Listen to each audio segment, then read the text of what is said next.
les cris des dinosaures. Ici, à la fin de la période du Crétacé, les dinosaures sont présents partout sur la planète. Mais leur univers se modifie rapidement. Et depuis quelque temps, la vie terrestre a poussé aux limites de ses capacités d'adaptation. Ce havre de paix, en bordure d'un lac, peut sembler idyllique. Pourtant, le voisinage est en proie à une grande fébrilité. À quelques mètres à peine, des dépôts volcaniques ont ouvert des ondes stériles à travers une forêt qui fut magnifique. Ces éruptions occasionnelles sont d'ailleurs peu de choses en comparaison aux phénomènes volcaniques qui secouent l'autre face du globe. Sur le continent où se situe aujourd'hui l'Inde, ont lieu les plus importantes éruptions volcaniques depuis l'arrivée des dinosaures. Elles se poursuivent depuis 500 000 ans et elles atteignent maintenant leur point culminant. La quantité de matière en fusion qui s'est échappée des entrailles de la Terre pourrait recouvrir un territoire équivalent à la Colombie-Britannique et à l'Alberta. Autour du globe, le niveau des océans baisse considérablement et cause la disparition de l'habitat côtier. Plus près de nous, à la lisière de l'Amérique du Nord, les forces tectoniques donnent naissance aux montagnes rocheuses et génèrent de fréquentes éruptions qui remplissent l'air de cendres et de fumée. Pourtant, en dépit de ces bouleversements, la vie continue de s'épanouir dans des havres de paix. C'est une époque intéressante pour la vie terrestre.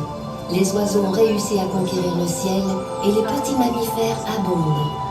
Ces derniers parcourent les broussailles et les branches à la recherche de leur nourriture. Mais ne vous méprenez pas, ce monde est toujours dominé par les dinosaures.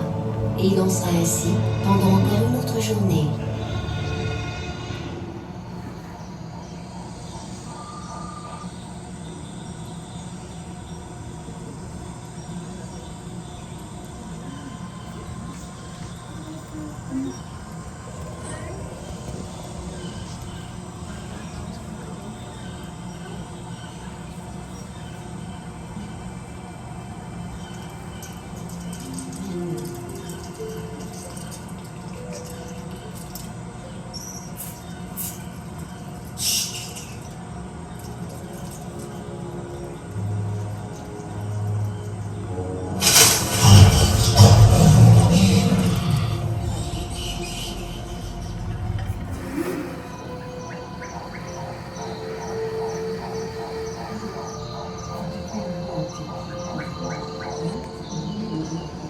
La matinée se déploie normalement en cette chaude journée du Crétacé.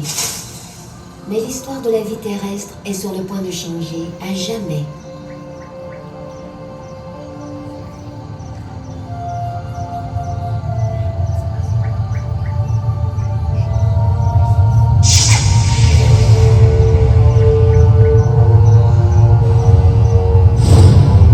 Très haut au-dessus de la Terre, une météorite d'une largeur de 10 km poursuit sa course folle vers la Terre.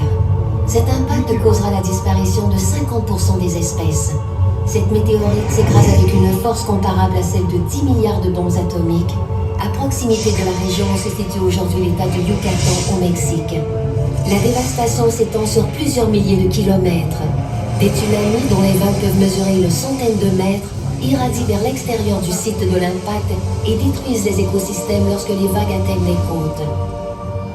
Plus loin, à l'intérieur des terres, l'horizon est traversé par un éclat de lumière vive. C'est le premier signe tangible de l'impact. Quelques instants plus tard, une ombre sinistre se profile à l'horizon. Cette ombre, c'est celle d'une immense muraille de débris brûlants qui glisse rapidement sur l'Amérique du Nord, annihilant sur son passage toute source de vie.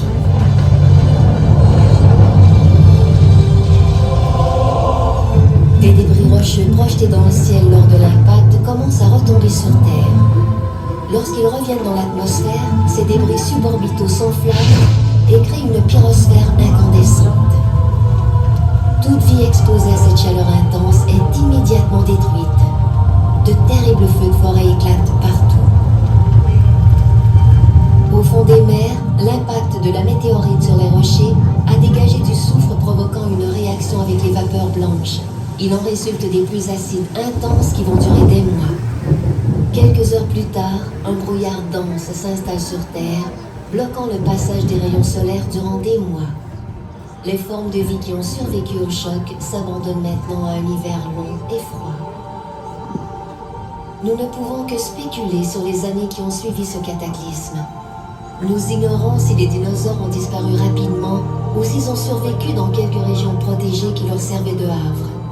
Chose certaine, aucun fossile de dinosaure n'a été retrouvé à l'extérieur des frontières qui délimitent la zone sinistrée. Les incendies et les orages s'estompent lentement.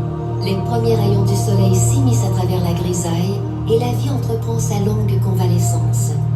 Les fougères sont les premières à se réapproprier ces surfaces calcinées.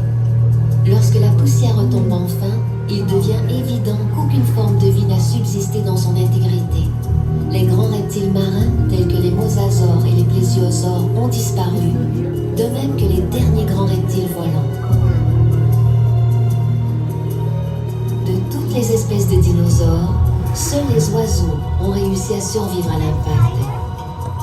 En compagnie des mammifères qui ont survécu, ils en viendront à dominer la Terre dans une ère nouvelle générée par la disparition du Crétacé.